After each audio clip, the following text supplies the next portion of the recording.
India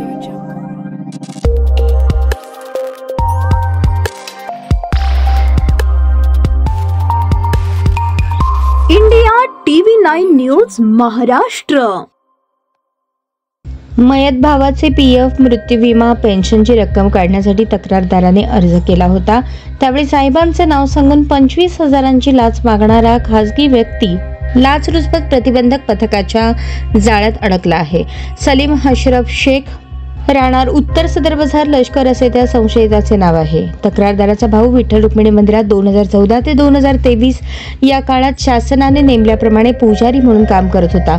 2023 मध्ये मृत्यू झाला, त्यावेळी त्यांची पत्नी आणि भाऊ मयताचा पीएफ मृत्यू विमा पेन्शनचे बिल काढण्यासाठी कर्मचारी भविष्य निर्वाह निधी कार्यालयात अर्ज केला। यासाठी मयताचा भाऊ आणि पत्नी पाठपुरावा करत होते। पहिला हप्ता 38,000 रुपये मिळाले होते। उर्वरित बिल काढण्यासाठी सलीम शेख याने स्वतःसाठी आणि साहेबांसाठी म्हणून 25,000ची लाच मागितली। त्या संदर्भात 13 ऑक्टोबर रोजी तक्रारदाराने लाचलुचपत प्रतिबंधक कार्यालयाकडे धाव घेतली। तक्रारीची पडताळणी केल्यानंतर सलीम शेख याने पीएफ कार्यालयाजवळील आस्था हॉस्पिटलच्या बाजूला पहिला हप्ता 5,000 रुपयांचा घेतल्याचे निष्पन्न झाले। त्यानुसार सलीम शेख याला ताब्यात घेऊन त्याच्या विरुद्ध सदर बाजार पोलिसात गुन्हा दाखल झाला आहे।